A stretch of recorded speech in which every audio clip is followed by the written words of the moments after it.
ቅዱሳን ይሞታሉ ወይ ለሚለው በፍጹም ይሄ እረፍት ነው የሚባለው ለነሱ እረፍት ወይ ደግሞ በስጋ ከዚህ ዓለም መለየት።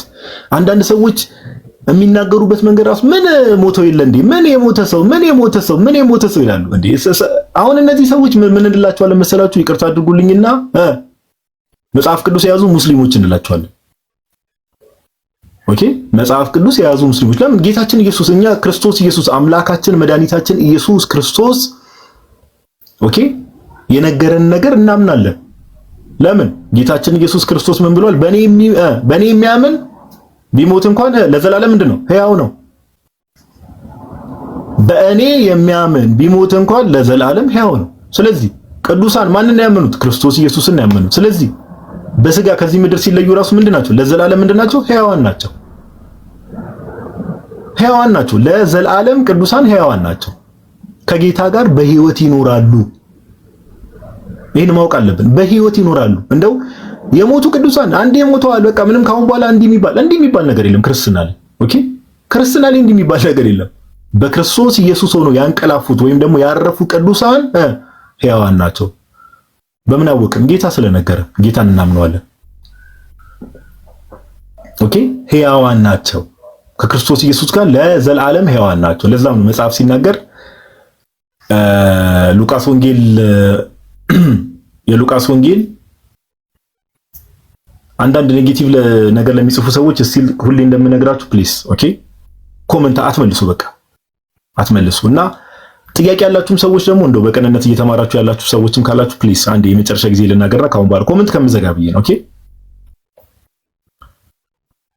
ኔጌቲቭ ነገር ለሚጽፉ ሰዎች መልስ አትስጡ። ገና ነው ትምህርቱ እየተጀመረ ስለሆነ መጨረሻ ላይ ጥያቄ ያለው ሰው ጥያቄ እንቀበላለን፣ እኛም ችግር የለው። ኦኬ ስለዚህ መጽሐፍ ቅዱሳችን ለዛ ነው ቅዱሳን ሕያዋን ስለሆኑ መጽሐፍ ሲናገር ለዛ ነው። የሉቃስ ወንጌል ምዕራፍ 20 ቁጥር 38 ላይ አብርሃም ይስሐቅ ያዕቆብን ያነሳና እግዚአብሔር የምንድን ነው? የሕያዋን አምላክ ነው፣ የሙታን አይደለም።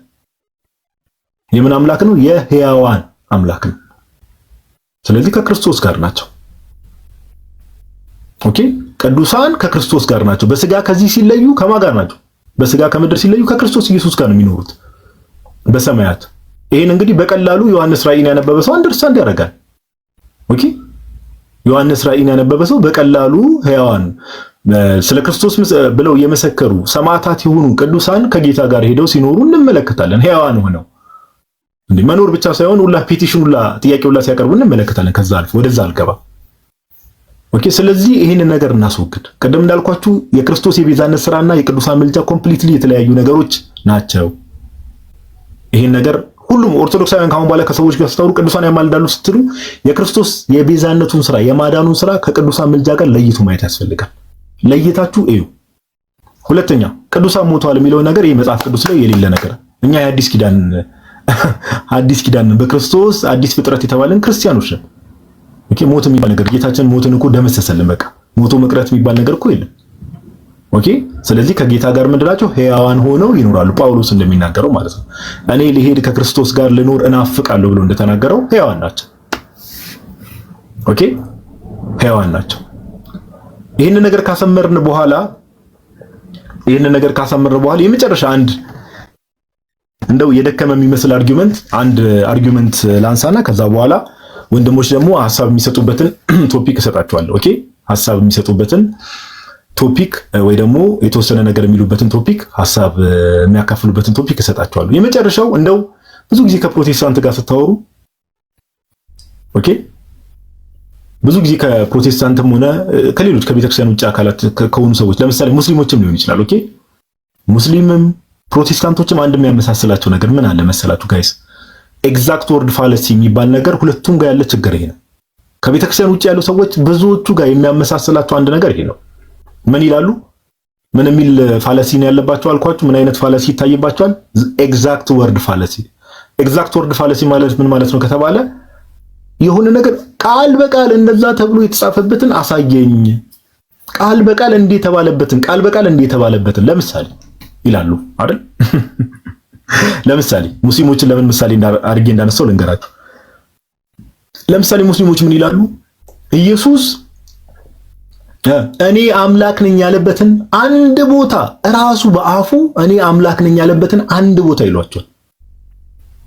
ሙሉ መጽሐፉ ስለ ክርስቶስ አምላክነት ሐዋርያቱ የሰበኩት ያስተማሩት ሁሉ ነገር እንደዛ ሆኖ ሳለ ምን ይላሉ ሙስሊሞች? ኢየሱስ እኔ አምላክ ነኝ ያለበትን አንድ ቦታ አሳዩኝ ይላሉ። ከዛ ሄዳችሁ ስታሳዩ ኖ እኔ የምፈልገው ከወንጌላቱ ነው። ወንጌላት ውስጥ ኢቭን ምን ያደርጋሉ? እየቀነሱ ያመጡና እዚህ ቦታ ላይ ነው የምፈልገው። ይሄ ኤግዛክት ወርድ ፋላሲ ይባላል። ኦኬ የሆነ ነገር ቃል በቃል እንዲህ ተብሎ ካልተጻፈ የለም ሐሳቡ የለም ትምህርቱ የለም የሚል አይነት ቅዠት ይባላል። ፕሮቴስታንቶች ጋር ስንመጣ እንደዚህ አይነት ፋላሲ እነሱ ጋር ምን እንመለከታለን? ለምሳሌ ሙስሊሞች ኢየሱስ እኔ አምላክ ነኝ ያለበትን ቦታ እንዲህ እንደሚሉት ፕሮቴስታንቶች እስቲ ዛሬ እንደው ማርያም ታማልዳለች የሚል አንድ ጥቅስ መጽሐፍ ቅዱስ ላይ ካሳየኝ ኦርቶዶክስ ሆናለሁ። አያችሁ?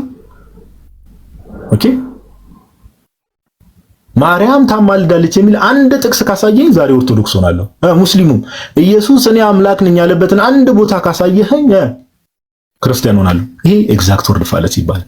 እኛ ደግሞ ምንድነው ጋይስ እንዳልኳችሁ ክርስቲያኖች ነን። ሁሌም መርሳት የለብንም። ኦኬ we are Christians። እሺ ክርስቲያኖች ነን። አንዴ ጠብቁ። እሺ አንዴ እኛ ክርስቲያኖች ነን። መጽሐፍ ቅዱስ አለ። ለምሳሌ ይሄ መጽሐፍ ነው። ለምሳሌ መጽሐፍ ቅዱስ አለ። መጽሐፍ ቅዱስ እንዴት ነው የምንረዳው የሚለው ነገር በጣም መሰረታዊ ነገር ነው ጋይስ። ኦኬ መጽሐፍ ቅዱስ ማለት ከዚህ በፊት በጣም ብዙ ጊዜ እንደተማማርነው መጽሐፍ ቅዱስ ማለት ሪትን የሆነ ትራዲሽን ነው። ምን በጽሁፍ የተላለፈ ትውፊት ነው መጽሐፍ ቅዱስ። በጽሁፍ የተላለፈ ነገር አለ፣ በቃል የተላለፈ ነገር አለ። ከዛ ባለፈ መጽሐፍ ቅዱስ ውስጥም ሐሳብን ነው የምንወስደው። ኦኬ ሐሳብ ነው የሚገዛን፣ ሐሳብን ነው የምንረዳው፣ ሐሳብን ነው የምንወስደው። ኦኬ ስለዚህ እንደዚህ ብሎ ለማስቸገር የመጣውን ሰው እንደው እስቲ ቃል በቃል እንዲህ ማርያም ታማልዳለች የሚል እስቲ አንድ ቦታ ብሎ ድምጽ የቀጠን ካለ መሀል ላይ ይቅርታ እንደዛ ብሎ የመጣን ሰው እስቲ መንፈስ ቅዱስ ወይ ደግሞ እንዲህ ብላችሁ መልሱለት። ለመማር ፈልጎ የመጣን ሰው በዛው ልክ መመለስ። እስቲ መጽሐፍ ቅዱስ ላይ አይኑን ጨፍኖ ይጸልይ አንድ ሰው እስቲ አለ? ፕሮቴስታንቱ ዓለም ላይ ለምሳሌ አይኑን ሁሉም ሰው በልምምድ ደረጃ አይናቸውን ጨፍነው ነው የሚጸልዩት ሁሉም። እስቲ አንድ ሰው አይኑን ጨፍኖ ይጸልይ ሰው መጽሐፍ ቅዱስ ላይ አለ? የለም። ኦኬ ወደ መንፈስ ቅዱስ ይጸልይ ያለ መጽሐፍ ቅዱስ ላይ እንደው መንፈስ ቅዱስ ሆይ ብሎ ይጸልይ ያለ አለ መጽሐፍ ቅዱስ ላይ? የለም። ኦኬ መጽሐፍ ቅዱስ ላይ እያንዳንዱ ነገር ቃል በቃል እንዲህ ተብሎ ይጻፍ ከተባለ እንደው እንውረድ ከተባለ የተወሰነ ወረድ ብለን ለምሳሌ ቅርብ ጊዜ ፕሮቴስታንቶች ለምሳሌ ገናን አክብረዋል አይደል? መጉ ጥምቀትን አክብረዋል።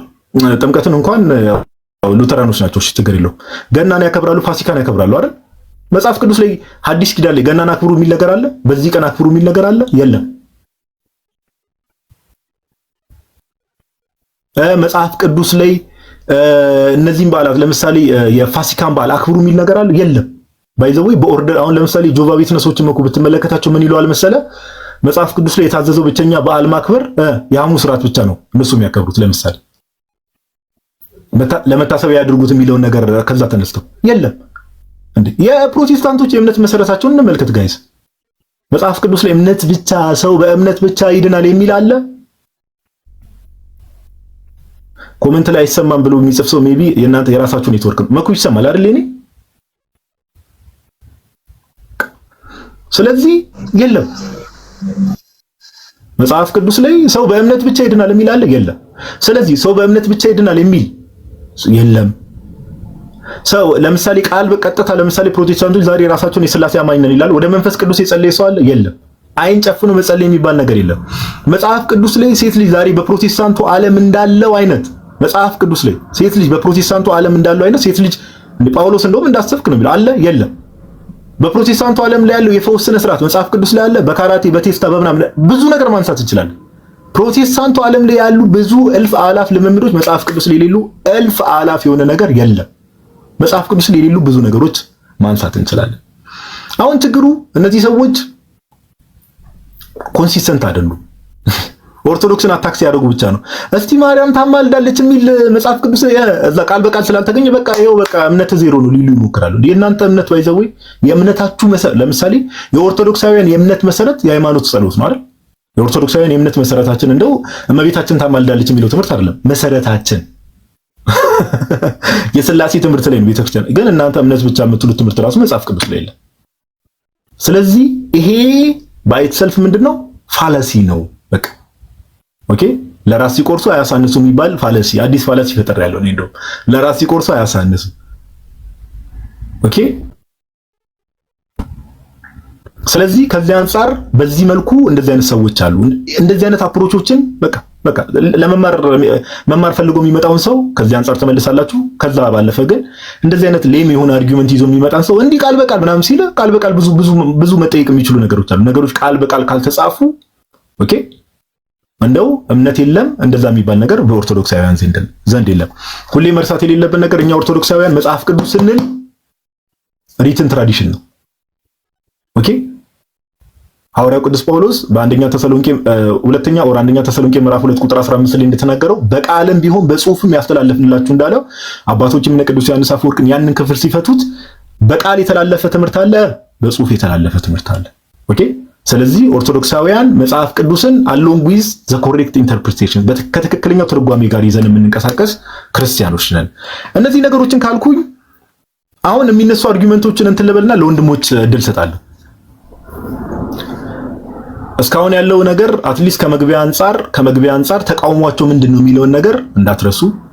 ከቀደም ጀምሮ ሳወራ የነበረው ተቃውሟቸው ምንድነው የሚለውን ነገር እንዳትረሱ። ሁለተኛ በቤተ ክርስቲያን ታሪክ ይኸው አሁንም ደግሜ እናገራለሁ፣ አንድም አባት የቤተ ክርስቲያን አባት የቅዱሳን ምልጃ ወይም ደግሞ ቅዱሳንን ጸልዩልኝ ብሎ መጠየቅ ልክ አይደለም ብሎ ተቃውሞ የጻፈ አንድም አባት የለም። እባካችሁ አደራችሁን፣ ነገ ድንገት ይሄ ቪዲዮ ተቆርጦ ከደረሳችሁ ቪጂላንቲስን አንድ ጊዜ አጋጥሞኝ ነበር። ቪጂላንቲስን አባት ብላችሁ እንዳትመጡ እባካችሁ ወንድሞች እናቶች፣ ቪጂላንቲስን አባት ብላችሁ ቪዲዮ ምናምን እንዳሰሩብኝ ቀደም ማስጠንቀቂያ ነገር ልስጣችሁ። ስለዚህ እነዚህ ነገሮችን ካነሳን ብዙ ጊዜ የሚነሳው አንድ ተቃውሞ ምንድነው? መኩ ይሄንን ቶፒክ እንድታነሱበት የምፈልገው ነገር አለና ከእውቀት አንፃር ነው። ለምሳሌ መጀመሪያ ምንድነው እንዴት ያውቃሉ? በቃ እግዚአብሔር ነው ሁሉን አዋቂ፣ ቅዱሳን እንዴት ያውቃሉ የሚል ነገር ብዙ ጊዜ ይነሳልና መኩ እዚህ ነገር ላይ ከዛ ቀጣይ ደግሞ ለዮሐዴ ሰጠዋለሁ። መኩ እዚህ ነገር ላይ ሪፍሌክት ማድረግ ትፈልጋለህ?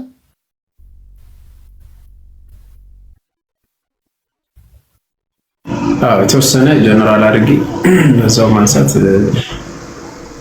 ጎሄድ በቃ አሁን መኩ የሚያነሳልን ሐሳብ ምንድነው? እንደ ሐሳብ ቅድም እንዳልኳችሁ የሚነሱ ተቃውሞዎችን እኔ በተወሰነ መልኩ አድሬስ ስላደረግላችሁ ሞክሬያለሁ። ቀጣይ ምንድነው ሌላ የሚነሳው ነገር? ቅዱሳን እንዴት ያውቃሉ? እግዚአብሔር ነው ሁሉን አዋቂ።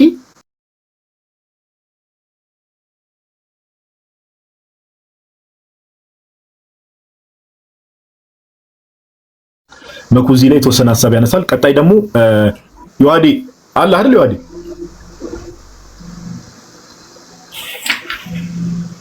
በጣም ጥሩ። ቀደም ያወራንባቸውም አለ አይደለ? ለምሳሌ ከፕሮቴስታንት ሪፎርሜሽን ከዋናዎቹ ከጀማሪዎቹ አንፃር ዮሐዴ ከነሱ አንፃር መጽሐፍ ቅዱስ ላይ ያሉ ሐሳቦች ምን ይሉናል ስለ እንደዚህ አይነት ነገሮች የሚለውን ነገር ቀጣይ ደግሞ አንተ ታነሳለህ። ኦኬ እሺ መኩ የተወሰነ ሐሳቦችን አንሳ፣ ከዛ በኋላ ዮሐዴ ደግሞ ቀጣይ ያነሳል። ቀጥል። እሺ ጋዲ ቃሎት ያሰማልን። አሁን ቅድም ያነሳቸው ፖይንቶችን እያሰብኩ ነበርና ካስተዋልኳቸው አንደኛው ምንድነው የሞቱ የሚለውን እሱን ትንሽ ነካል አድርግና ወደዛ ልሂድ። ጋዲ ምንድነው የተነሳው? አሁን የሞቱ ቅዱሳን እያሉ የሚያነሱት እነዛ ሰዎች እስቲ ቅዱሳን መላእክትስ ይሞታሉ? ቅዱሳን መላእክት ይሞታሉ ወይ? ከክርስቶስ ጋር ያሉት እነሱ ዘላለም ከክርስቶስ ጋር የሚኖሩት ክርስቶስን ያከበሩ የሚኖሩት በሰማያት ክርስቶስን የሚያመሰግኑት እነርሱ ስለእናንተ ይጸልያሉ። ይሄንንስ አርጊውመንት ምንድነው የምታደርጉት? ይሄንን ነው የምናቀርብላችሁ።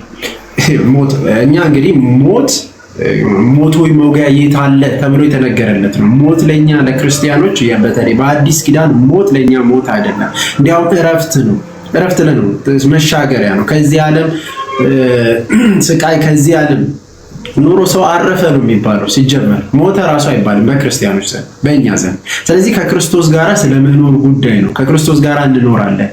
ልሂድን አፍቃለሁ እንዳለው ቅዱስ ጳውሎስ ማለት ነው። ሌላኛው ደግሞ ከጥንታውያን አብያተ ክርስቲያናት ያነሳቸዋሉ። አዎ ጥንታውያን አብያተ ክርስቲያናት በሙሉ ይቀበላሉ። አንድ ነገር ግን ሉተራን ፕሮቴስታንት ውስጥ የድንግል ማርያም አማላጅነትን ይቀበላሉ። እውነት አስብ ይቀበላሉ። አዘሆል አዘ ጀነራል ማለት ወደ እመቤታችን መጠየቅን እንትን ቢያደርጉም ግን እመቤታችን ለቤተ ክርስቲያን ታማልዳለች ብሎ ነው የሚያምኑት። ትማልዳለች፣ በቃ ታማልዳለች። እመቤታችን ቅድስት ድንግል ማርያም ታማልዳለች ብሎ ያምናሉ ሉተራውያን ማለት ነው። ያምናሉ አዘ ጀነራል። አሁን እነሱ ኢንቮኬሽኑ ሴንትስ የሚለውን ወይም ደግሞ ወደ ቅዱሳን መጠየቅ፣ ቅዱሳንን መጠየቅ፣ ወደ ቅዱሳን መጸለይ። በነገራችን ላይ ወደ ቅዱሳን መጸለይ የሚለው ኮንሰፕቱ ሰዎች ሊገባቸው የሚገባው መጠየቅን ነው። ማለትም አንዱ ስለሌላው ስለመጸለይ ጉዳይ አንዱ ስለሌላ ይጸልያል። እኛም በቤታችን ቅድስት ድንግል ማርያም እንድትጸልይልን እንጠይቃታለን፣ ወደ ክርስቶስ እንድትጸልይልን።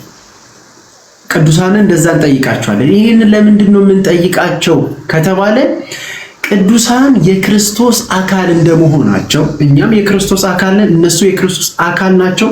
ስለዚህ አንዱ አንዱን የመተጋገዝ ጉዳይ ነው። ቅዱስ ጳውሎስ እኮ እየዞረ ሲሰብክ እንዳልጣል ደግሞ ለእኔ ጸልዩልኝ እያለ ነበር። እንዳልጣል ጸልዩልኝ እያለ ነበር። ስለዚህ አንዱ ስለ አንዱ መተጋገዝ አለ ማለት ነው። ስለዚህ የክርስቶስን ሌላ ሚስኮንሴፕሽን ያለው እዚህ ጋር ልታውቁ የሚገባው ልትረዱ የሚገባው ሚስኮንሴፕሽን አለ። የክርስቶስ አማላጅነት እያሉ ብዙ ጊዜ እንትን ይላሉ። የክርስቶስ አማላጅነት ስትሉ ጴንጤዎች ብለን ደግሞ ስንጠይቃችሁ ክርስቶስ አሁን ይጸልያል ትላላችሁ ወይም ደግሞ ይጸልያል ነው የምትሉት? አይ እንደዛ አንልም፣ አስታራቂነትን ነው ትላላችሁ።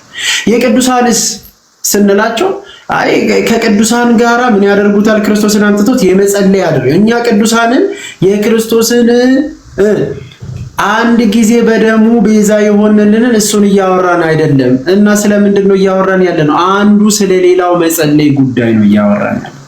አንዱ ስለሌላ መጸለይ በምድር ላይ ይሄ ሲከናወን ይከናወናል፣ በሰማይም ይሄ ይከናወናል። ለምን? ይሄ ከክርስቶስ ጋራ እኛ ስንት ስጋ ነን? አንድ ስጋ፣ አንድ አካል። እናንተ አንድ ስጋ ናችሁ አይደል የሚለው አንደኛ ቆሮንቶስ ምዕራፍ 10 ቁጥር 16 ላይ እናንተ ብዙዎች ስትሆኑ ስንት ስጋ ናችሁ? አንድ ስጋ ናችሁ። ለምን? አንዱን ስጋ ስለምንካፈል። ይህን ስጋ ጊዜ አይወስነው፣ ቦታ አይወስነው። በሐዋርያት ዘመን የነበረ አሁን ያው ስጋ ነው። ይህ አንዱ ስጋ ነን፣ ክርስቶስ ላይ አንድ ነን ማለት ነው። ስለዚህ ከክርስቶስ አካል ላይ ሆነን አንዱ ስለ አንዱ ብልት ሌላኛው ብልት እንደሚያግዝ ሁሉ እንተጋገዛለን ማለት ነው። ሌላኛው ከእውቀት አንጻር እንግዲህ ጋዲ ያነሳው ቅዱሳን ወደ ሰማይ ሲሄዱ እንዲያው ዶርማንት ነው የሚሆኑት። ማለትም የሆነ በቃ ምንም ምድር ላይ ገብቶ እንዲያው ይቀራሉ። እንደዛ ነው የምታምኑት ፕሮቴስታንቶች? ጆባዊ ትረሶችና እንትኖች እንደሚያምኑት ሰቨን አድቬንቲስት የሚያምኑት እንደዛ አይነት ነገር ነው። እምነታቸው ምንድነው? በቃ ሰው ይሞታል፣ በቃ እዚሁ ነው በምድር ላይ ነው የሚቀረው፣ ነፍስ ወደ ሰማይ ትሄዳለች ምናምን የሚባል ነገር የላቸው። እነሱ እንደዛ አያምኑ። ይሄ ሄሬሲ የጆባዊ ትረሶች ነው። ጴንጤዎችስ እንደዛ ነው የምታምኑት? እኛም በዛ እና ልክ እንደ ጳውሎስ ነው የምንለው። ከጳውሎስ ጋር ልሄድ እናፍቃለሁ። ከማን ጋር ለመኖር? ከክርስቶስ ጋር። አሁን ላይ በድንግዝግዝ አለን ይላል ቅዱስ ጳውሎስ አይደል? ራሱ በድንግዝግዝ ውስጥ ነው ያለ ነው። በኋላ ግን ይገለጣል ሁሉ። ለምሳሌ አንድ ጥያቄ ልጠይቃችሁ፣ በጣም ቀላል ጥያቄ። መልአክን የሚያይ አለ አሁን ላይ? ማለት በቅድስና ደረጃ ከፍ ካላለ በስተቀር በአይነ ስጋ መልአክን የሚያይ አለ? የለም። በነፍስ ግን መልአክ ሲመጣ ነፍስን ይዞ ሲሄድ እያንዳንዱ ነፍሳችን ታያለች፣ መልአክን ታያለች። እውቀትን ያንን እውቀት አላት ማለት ነው። በዛ እውቀት ደረጃ ይሄኛው ዓለም ቁሳዊ ዓለም ውጪ ሰማያዊ የሆነው ትይዛለች ማለት ነው። ይሄ ማቴሪያሊስቲክ የሆነው ዓለም ውጪ ነው የሚሆነው። ይሄ በፊዚክስ የሚቀመጡት ረቂቅ የሆነ ኳንተም ፊዚክስ ውስጥ ብንገባ ማቴሪያሊስቲክ የሆነ ታይምን ሁሉ ነገር ውጪ ነው፣ ከቦታም ውጪ ነው የሚሆነው ማለት ነው ስለ ነፍስ ስናወራ። ሰው ከዛ አንፃር ማንን ማንሳት እንችላለን? ለምሳሌ በሉቃስ 16 ምዕራፍ 16 ቁጥር 19 ላይ ጌታችን ኢየሱስ ክርስቶስ ያነሳቸው ስለማን? ስለ አልዓዛር፣ ስለ ነዌና ስለ አብርሃምን ስታስተውሉት ስለ አብርሃም የተጠየቀው ምንድን ነው? ነዌ እኮ ጠየቀ። በቃ ነዌ ምን ብሎ ጠየቀ? እባክህ አልዓዛርን ላክልኝ ባለበት ጊዜ አብርሃም ምንድን ነው ያለው? ስለ እነሱ ምን አለላቸው ነው ያለው? ነቢያት አለላቸው፣ ሙሴ አለላቸው። አሁን ሙሴና አብርሃም መሃል ምን ያህል ዓመት ነው ያለው መሃላቸው? ሙሴ መቼ ነው የተነሳ? ልቁጠርላችሁ። አብርሃም ማንን ወለደ? ይስሐቅን። ይስሐቅ ያዕቆብን፣ ያዕቆብ ዮሴፍን። ከዮሴፍ በኋላ ማን የመጣው? ሙሴ የተነሳው። ሙሴ የተነሳው ከዮሴፍ በኋላ ነው። 4 ትውልድ መሃላቸው አለ። ግን ምን አለ? ከዛ በኋላ ነቢያት አለ። አብርሃም በአጸደ ነፍስ እያለ በምድር ላሉት ምን አለ? ሙሴና ነቢያቶች አሉላቸው አለ። ሙሴና ነቢያት አሉላቸው። ለማን? ለምድር ላሉት። እንዴት ነው ሙሴ መኖሩን ያወቀው? ሞቶ የለ እንደ አብርሃም እንዴት እንደዛ ተናገረ? አሁን ይህንን ጌታ ኢየሱስ ክርስቶስ ነው ቃል በቃል የተናገረ በሉቃስ ወንጌል ምዕራፍ 16 ቁጥር 19 ላይ በምድር ላይ ላሉት ሙሴ አለላቸው። ሙሴና አብርሃም አልተገናኙም።